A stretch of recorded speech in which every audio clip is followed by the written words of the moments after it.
하나님께서 오늘 우리에게 주신 말씀 마가복음 2장 13절에서 28절입니다. 주신 말씀 교독합니다. 제가 먼저 읽겠습니다. 예수께서 다시 바닷가에 나가심에 큰 무리가 나왔거늘 예수께서 그들을 가르치시니라. 또 지나가시다가 알페오의 아들 레위가 세관에 앉아 있는 것을 보시고 그에게 이르시되 나를 따르라 하시니 그가 따르니라. 그의 집에 앉아 잡수실 때에 많은 세리와 죄인들이 예수와 그의 제자들과 함께 앉았으니 이는 그러한 사람들이 많이 있어서 예수를 따름이러라. 바리새인의 서기관이 예수께서 죄인이 세리들과 함께 잡수시는 것을 보고 그의 제자들에게 이르되 어찌하여 세리 및 죄인들과 함께 먹는가. 예수께서 들으시고 그들에게 이르시되 건강한 자에게는 의사가 쓸데없고 병든 자에게라야 쓸데있느니라. 나는 의인을 부르러 온 것이 아니요 죄인을 부르러 왔노라 하시니라. 요한의 제자들과 바리새인들이 금식하고 있는지라. 사람들이 예수께 와서 말하되 요한의 제자들과 바리새인의 제자들은 금식하는데 어찌하여 당신의 제자들은 금식하지 아니하나이까. 예수께서 그들에게 이르시되 혼인집 손님들이 신랑과 함께 있을 때에 금식할 수 있느냐? 신랑과 함께 있을 동안에는 금식할 수 없느니라. 그러나 신랑을 빼앗길 날이 이르니 그날에는 금식할 것이니라. 생배 조각을 낡은 옷에 붙이는 자가 없나니 만일 그렇게 하면 기운 새 것이 낡은 그것을 당기어 헤어짐이 더하게 되느니라. 새 포도주를 낡은 가죽불에 넣은 자가 없나니 만일 그렇게 하면 새 포도주가 부대를 터뜨려 포도주와 부대를 버리게 되리라. 오직 새 포도주는 새 부대에 넣으리라 하시니라. 안식일에 예수께서 밀밭 사이로 지나가실새 그의 제자들이 길을 열며 이삭을 자르니 바리새인들이 예수께 말하되 보시오 저들이 어찌하여 안식일에 사진했다리를 하나이까. 예수께서 이르시되 다윗이 자기와 및 함께한 자들이 먹을 것이 없어 시장할 때에 한 일을 잃지 못하였느냐. 그가 아비야가 대제사장과 함께 하나님의 전에 들어가서 제사장들이 먹어서는 안 되는 진설병을 먹고 함께한 자들에게도 주지 아니하느냐. 또 이르시되 안식일이 사람을 위하여 있는 것이요 사람이 안식일을 위하여 있는 것이 아니니 이러므로 인자는 안식일에도 주인이니라. 아멘. 하나님의 말씀입니다. 할렐루야. 하나님의 은혜와 평강이 사랑하는 여러분의 삶에 가득하게 되시기를 주님의 이름으로 축복합니다. 어떤 사람이 스키장에 갔습니다. 그동안 갈고 닦은 실력으로 멋지게 슬로프를 타고 내려오려고 그날은 아주 가파른 곳으로 올라갔어요. 그런데 이게 처음이라 쉽지 않은 것입니다. 사람은 모두 중력의 법칙에 붙잡혀 살고 있죠. 몸을 바르게 하면 속도가 너무 빨리 붙어서 겁이 나고 몸을 옆으로 하면 위에서 빠르게 내려오는 사람들에게 방해가 됩니다. 잘못하면 서로 충돌할 수 있는 위험이 있는 거예요. 바로 그때 산의 정상에서 한 전문 스키어가 아래로 내려오기 시작합니다. 몸 전체를 자연스럽게 슬로프에 맡기고 정말 빠른 속도로 멋지게 내려오는 것이죠. 이제 그 초보자는 두려워지기 시작했어요. 이거 빨리 피하지 않으면 부딪히겠다. 그리고는 밑으로 내려가는 것이 아니라 옆으로 걸어가기 시작합니다. 자연스럽게 슬로프를 타고 내려갈 실력이 없으니까 열심히 옆으로 움직여야 하는 것이죠. 땀을 흘리면서 옆으로 걷고 있는데 어느덧 그 전문 스키어가 그 사람 옆을 지나가면서 속도를 늦춥니다. 그리고는 말했어요. 선생님, 옆으로 움직이면 더 위험합니다. 그냥 가만히 계세요. 가만히 계시면 저희가 다 알아서 피해갑니다. 사랑하는 여러분, 여러분은 자연의 법칙에 순응하는 전문 스키어와 같은 삶을 살아가고 있습니까? 아니면 자기 힘으로 버겁게 이겨내는 초보자와 같은 삶을 살아가고 있습니다. 이 땅의 모든 사람들은 자연 법칙에 순응하며 살아가야 합니다. 하나님이 만드신 삶의 원리에 따라서 살아가는 법을 배우면 가파른 경사길과 같은 인생의 두려움을 만나도 당황하지 않고 감당해낼 수 있는 여유가 생기는 것이지요. 중요한 것이 무엇입니까? 영적인 일에도 영적인 원리가 있다는 것입니다. 사도 바울이 갈라디아서 5장 1절에서 말씀했어요. 그리스도께서 우리를 자유롭게 하시려고 자유를 주셨으니 그러므로 굳건하게 서서 다시는 종의 멍에를 매지 말라. 우리가 이 말씀을 복음의 새 질서라고 부릅니다. 세상은 수많은 원칙과 기준과 법과 질서를 세워서 움직이고 있습니다.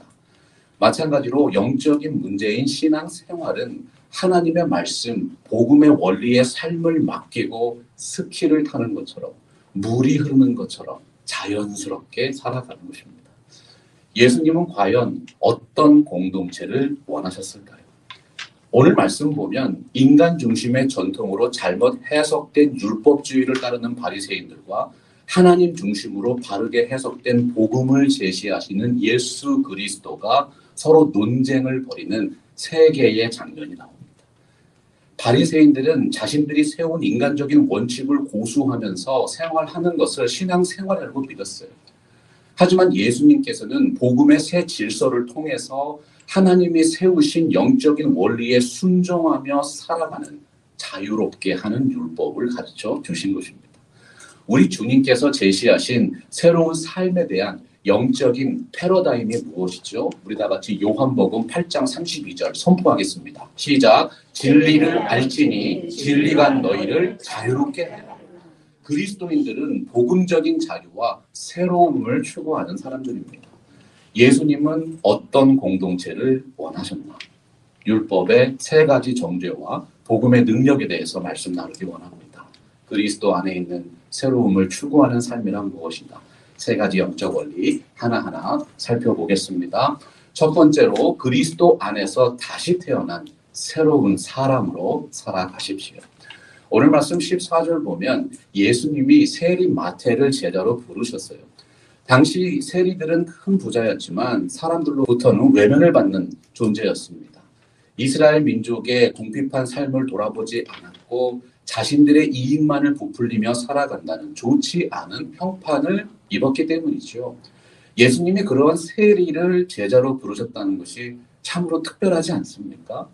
사람들의 평가나 눈을 의식하지 않고 오직 하나님의 뜻과 계획에 의해서 살아가신 분이라는 사실을 우리가 깨닫게 되는 것입니다. 여러분은 어떻게 예수님의 제자로 부름을 받았습니까? 예수님은 당시 사람들에게 존경받고 인정받는 이들이 아니라 오히려 비난받고 무시받고 정죄받는 이들을 제자로 부르셨어요. 자격 없고 부족한 자신을 불러주신 그 은혜에 너무 감사해서 큰 부자였던 마태가 자기 집으로 사람들을 초대해서 잔치를 열었습니다. 예수님과 사람들을 모두 초청해서 함께 식사를 한 거예요. 예수님의 삶을 보세요.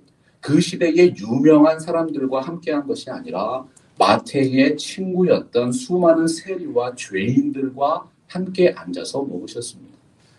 유대인들의 전통에 따르면 함께 앉아서 먹고 마신다는 것은 그 사람과 똑같은 사람이 된다는 의미였어요. 천한 사람과 함께 밥을 먹으면 천한 사람 되고 유명한 사람과 함께 식사를 하면 그만큼 사회적인 지위가 높아진다. 누구와 함께 식탁에 앉아서 먹느냐. 그때나 지금이나 아주 중요한 삶의 양식입니다. 그런데 예수님은 다른 이들도 아니고 세리와 창기와 같은 죄인들과 함께 앉아서 먹고 마셨어요. 그것을 목격한 바리새인들의 첫 번째 정죄가 나옵니다. 16절이죠. 어찌하여 세리와 죄인들과 함께 앉아서 밥을 먹고 있습니다. 당시 예수님은 상당한 유명 인사였습니다. 예수님의 일거수일투족이 전부 공중에 노출돼서 소문났어요. 가는 곳곳마다 사람들이 몰려들었습니다. 정말로 큰 유명세를 타고 계셨어요. 여러분 생각해 보세요. 그렇게 유명하고 지체 높으신 분이 바리새인들과 서기관들이 죄인이라고 정죄하는 세리와 창기들과 함께 앉아서 먹고 있는 거예요. 기득권 세력자들의 눈에 얼마나 거슬렸겠어요. 그들의 마음에 걸림돌이 된 것이죠. 오늘 말씀에 나오는 죄인들은 실제로는 세상이 말하는 죄를 지은 전과자들이 아닙니다. 오늘 말씀 15절과 16절에서 죄인이라고 불리는 무리들은 당시 바리새인들이 세운 전통과 규범에 따라 살고 있지 않는 사람들을 통칭하는 말이에요. 우리가 생각하는 그런 범죄자들이 아니고 바리새인들의 율법과 전통을 지키지 않는 지극히 평범한 사람들이었습니다. 보통 바리새인들을 분리주의자라고 부르죠. 그들은 세리 마태와 같이 부자도 아니었고 오히려 검소하고 경건한 종교 생활을 삶으로 실천했던 사람들입니다. 바리새인들은 세속적인 문화와 생활 방식을 매우 정죄했어요. 신앙을 지키는 삶이 무엇인가? 구별됨을 드러내는 외적인 삶이 정말 중요하다고 생각했던 분들입니다. 바리새인들의 율법은 모세의 본래 율법과는 조금 다릅니다. 모세의 율법을 더욱 세분화시켜서 수많은 윤리 조항들로 만든 생활 지침서를 가지고 있었죠. 그 생활 지침을 지키지 않으면 즉시 죄인으로 정죄되고 바리새인들의 공동체에서 함께 생활할 수 없었습니다. 여러분, 이러한 생활 양식, 이러한 신앙 습관 어떻게 생각하세요? 바리새인들은 율법에 전통했고 그 율법을 크고 작은 생활 규범으로 만들어서 지키는 일에 최선을 다했어요. 하지만 주님께서는 그들의 삶이 오히려 철저한 자기 중심적인 신앙이라고 말씀하신 거예요.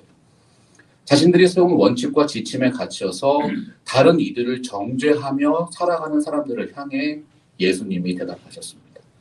건강한 자에게는 의사가 쓸데없고 병든 자에게나야 쓸데가 있느니라. 나는 의인을 부르러 온 것이 아니요 죄인을 부르러 왔노라 하시니라. 예수님께서 이 땅에 오신 목적이에요. 건강한 사람들은 자기 자신이 스스로 의롭다고 여기는 바리새인과 서기관들을 말하죠. 의원이 누구입니까? 죄에 빠진 영혼을 치유하러 오신 예수님입니다. 어떻게 율법도 모르고 원칙도 모르는 저런 세속적인 사람들과 함께 앉아서 밥을 먹을 수 있습니까? 정죄한 거예요. 예수님이 분명하게 대답하신 것이죠. 무슨 소리냐? 너희들이 바로 진짜 죄인이고 병원에 가야 하는 환자들이다. 자기 자신이 교만과 위선이라는 죄악으로 병들었음에도 스스로 의원이 필요 없다고 여기는 사람이 바리새인 같은 인생입니다. 죄도 없는 사람들을 죄인들로 정죄합니다. 의원이 필요한 자신의 죄에는 관대했다. 영적인 환자들이었죠. 모세의 율법이 강조하는 인간관계의 핵심은 하나님의 공의와 사랑을 실현하는 것입니다. 무지하고 연약한 자들을 돌아보고 불공평한 대우를 당하지 않도록 정의로운 판결을 내려야 했습니다. 소외되고 가난한 자들을 사랑으로 돌아보는 사회적 책임을 감당하라는 것이 모세율법의 핵심이지요. 그런데 바리새인들은 율법의 진정한 의미와 목적을 잃어버렸습니다. 자신들의 기득권, 스스로의 권위, 자기의 자존심을 지키기 위해서 평범한 이들을 모두 율법으로 정죄하고 죄인들로 몰아세웠던 것입니다. 예수님이 요한복음 5장 42절에서 바리새인과 같은 자기 중심적인 인생을 책망하셨어요. 다만 하나님을 사랑하는 것이 너희 속에 없음을 아느니라. 바리새인들의 내면을 꿰뚫어 보니까 겉으로만 그럴듯하게 살아가는 사람들이었다. 하나님이 가장 싫어하시는 이중성이죠. 예수님이 어떠한 공동체를 원하셨을까요?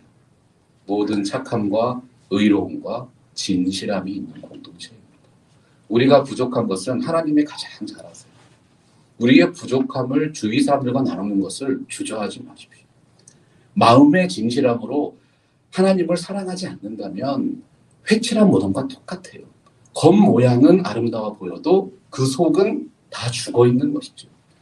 자기 자신이 하나님 앞에서 죄인됨을 깨닫고 겸손히 나오는 사람은 신약 시대뿐만 아니라 구약 시대에도 하나님의 구원의 역사를 체험했습니다. 있습니다. 예수님 말씀하셨어요. 나는 의인을 부르러 온 것이 아니라 죄인을 부르러 왔다. 우리 교회에는 의인 한 사람도 없게 되기를 주님의 이름으로 축복합니다. 내 스스로가 의인이라고 생각하면 마음속에 비판과 정죄가 계속 일어납니다. 여러분, 하나님 앞에서 우리는 죄인입니다. 하나님의 은혜가 아니었으면 이 자리까지 나올 수도 없었습니다. 예수님의 이 귀한 말씀이 진정한 율법의 정신이고 복음의 새 질서인 것이지요. 하나님이 우리를 사랑하시는 방식이 무엇일까요? 우리 다 함께 한 목소리로 로마서 5장 8절 한번 확인해 볼까요? 시작. 우리가 아직 죄인들이었을 때에 그리스도께서 우리를 위하여 죽으심으로 하나님께서 우리에 대한 자기의 사랑을 확증하셨느니라. 하나님이 확증해 주셨습니다. 견고하게 세운다는 뜻이에요. 예수님이 원하시는 공동체는 십자가의 사랑으로 견고하게 세워지는 공동체입니다.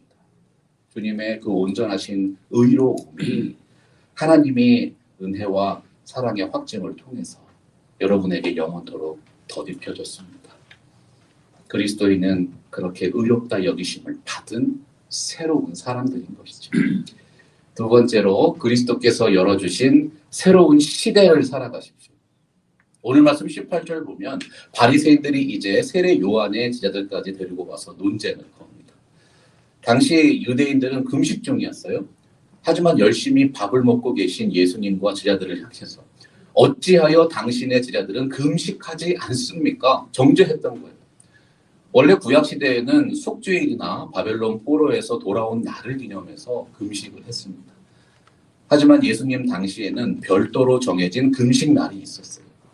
모세가 율법을 받으러 시내산에 올라간 월요일, 율법을 가지고 산에서 내려온 목요일을 금식일로 지정해서 지켰는데 이것이 아주 유명한 바리새인들의 금식일 규정입니다. 그들은 일주일에 이틀씩 금식했어요.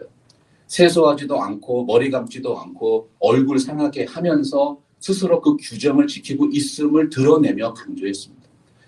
문제는 세례 요한의 제자들까지 바리새인과 합세해서 금식을 했다는 것입니다. 예수님이 유명세를 타시니까 세례 요한을 따르는 무리들의 인기가 떨어졌어요.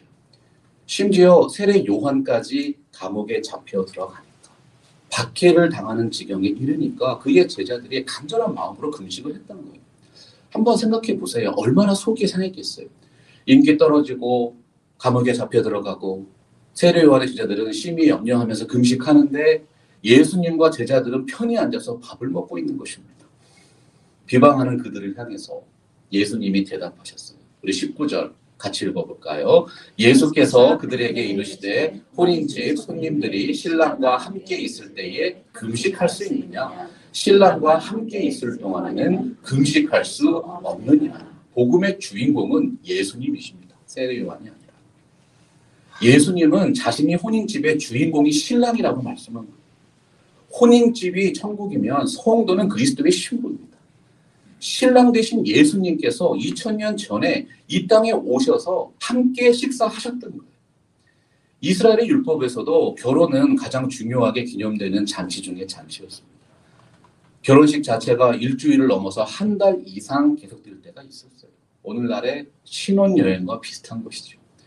신랑과 신부가 이제 만나서 즐거운 시간을 가지고 있는데 어찌 그 잔치를 파할 수 있겠느냐. 예수님이 말씀하신 것입니다. 여러분, 예수님과 함께 하시는 날들은 금식하고 슬퍼하면서 자신을 상하게 하는 날들이 아닙니다. 마치 신혼여행을 떠난 부부처럼 감사하고 행복하고 즐거운 삶을 살아야 하는 것이지요.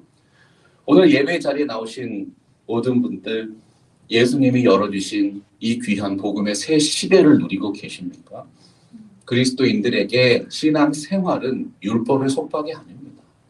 날마다 잔치를 벌이는 것처럼 풍성하고 행복한 삶을 살아가는 것이죠. 그래야 세상도 부러워하지 않겠어요? 예수님을 만난 그리스도인들의 삶을 통해서 감사와 행복과 즐거움이 흘러넘쳐야죠. 그래야 세상 사람들도 부러워하고 복음의 비밀에 대해서 궁금증을 갖게 되는 것입니다. 그런데 오늘 말씀 20절 보면 이제 곧 신랑을 빼앗길 날이 있다고 말씀하세요. 예수님의 십자가 죽음을 의미하셨던 것이죠.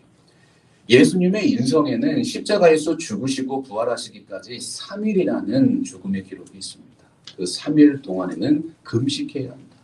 감사와 행복과 기쁨을 주시는 신랑이 죽었으니 당연히 슬픔이 임하는 건 아니겠습니까? 그분의 부활을 간절하게 고대하면서 금식하며 기도할 수밖에 없습니다.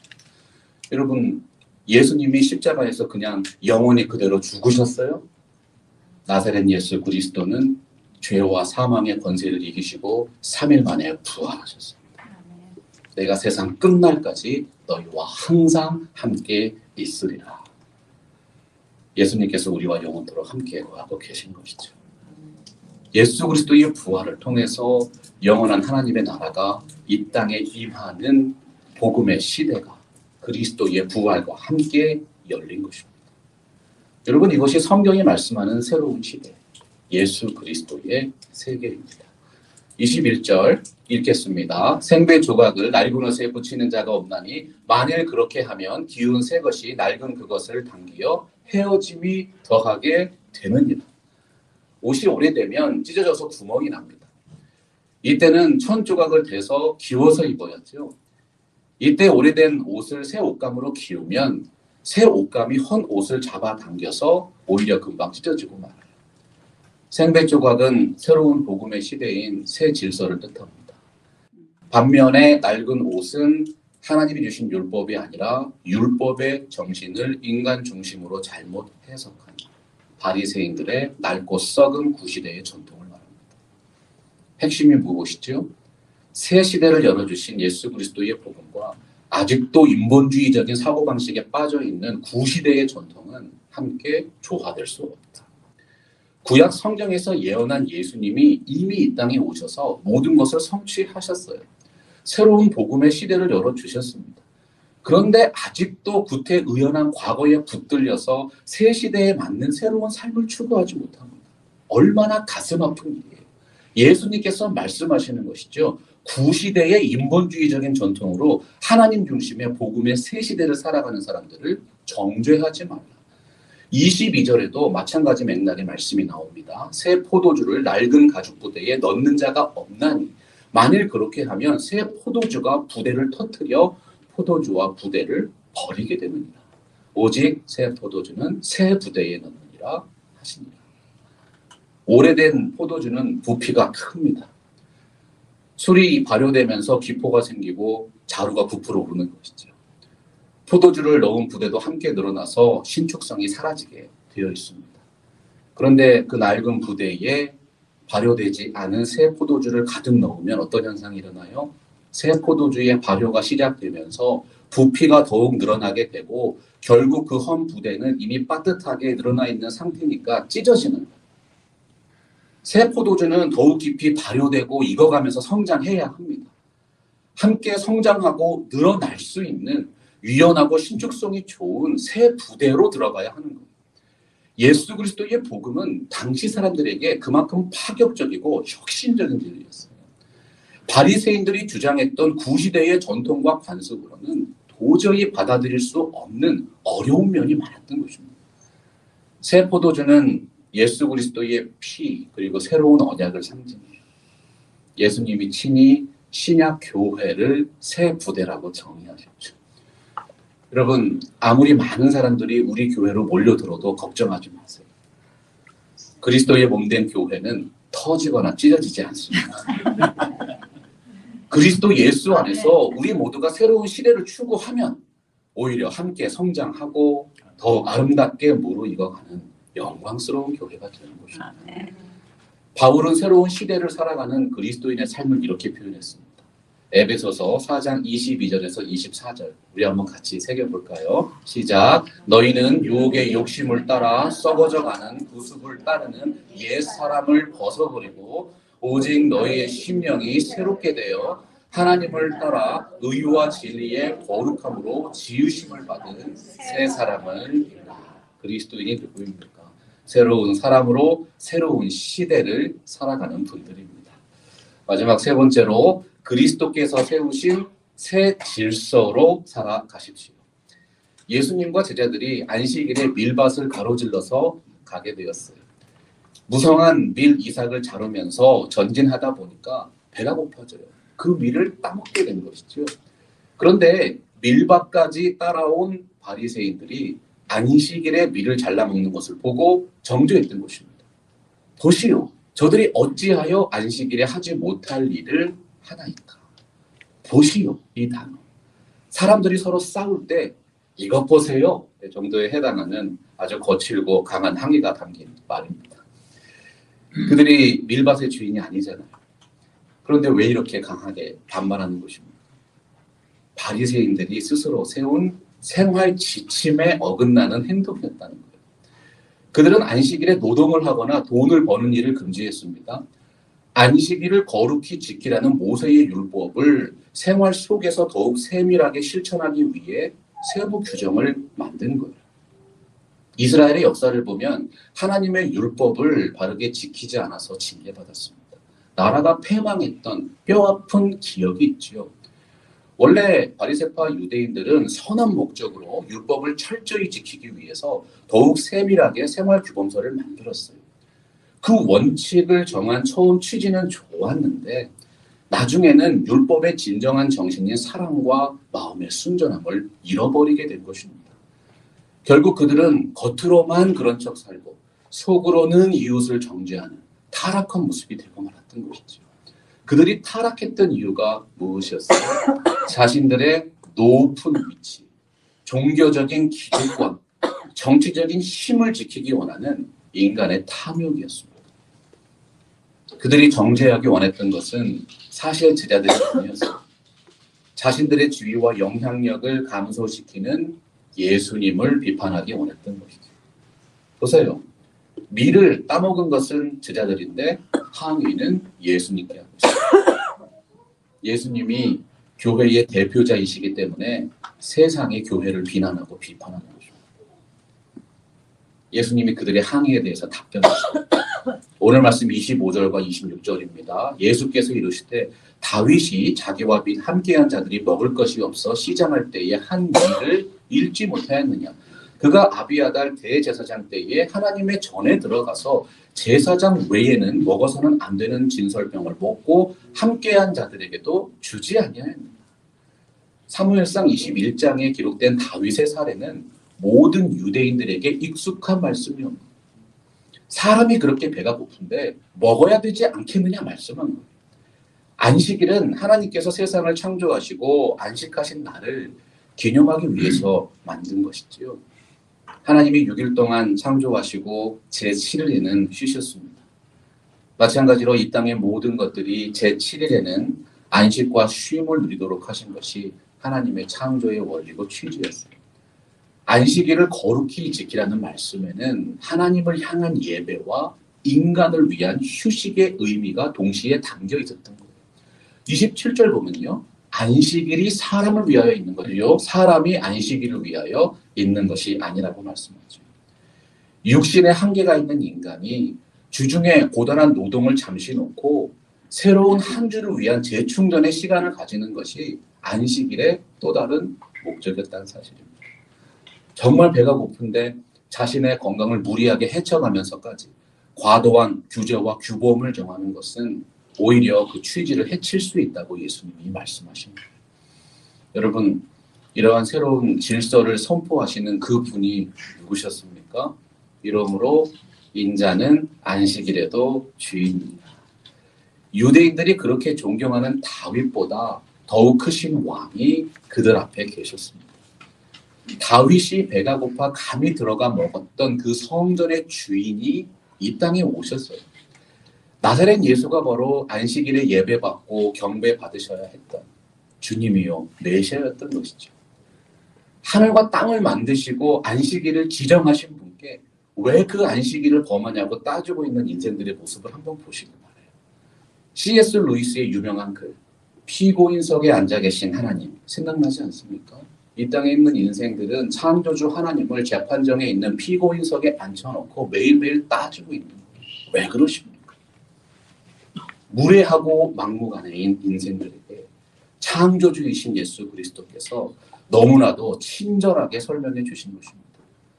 교회 내에 불필요한 규정을 너무 많이 만들어서 무리하게 외식하며 지키는 것보다 오히려 자기 자신과 이웃을 돌아보라.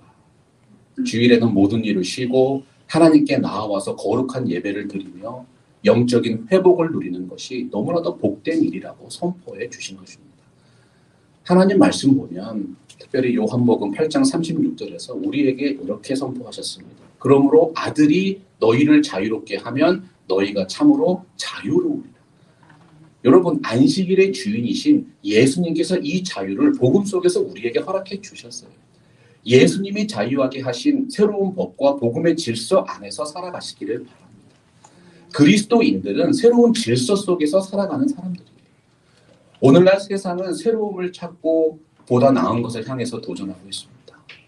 이 시대는 삶의 변화를 일으키는 놀라운 지혜를 찾고 있고요.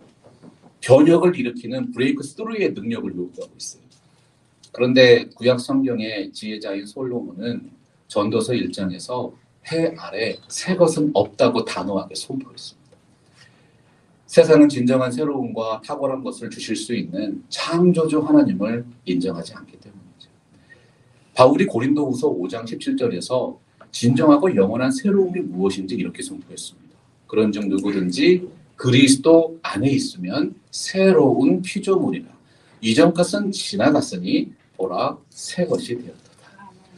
사랑하는 존경하는 성도 여러분, 이것이 예수 그리스도의 복음을 통해서 우리가 체험하게 되는 가장 극적인 영적인 변화고 성장이 아니겠어요?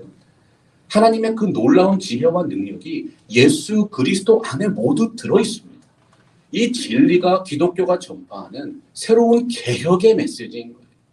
예수 그리스도 안에서 다시 태어난 새로운 사람으로 살아가십시오. 그리스도께서 열어주신 새로운 시대를 확장해 가십시오. 그 목적을 위해서 이 땅에 그리스도의 몸된 교회를 세우신 것입니다.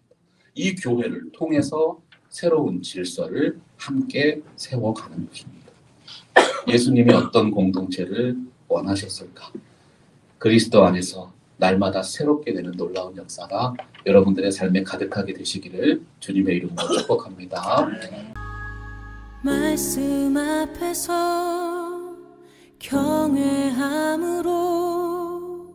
경외함으로 주께 홀로 섭니다. 생명의 말씀 읽고 순종해 주를 예배합니다.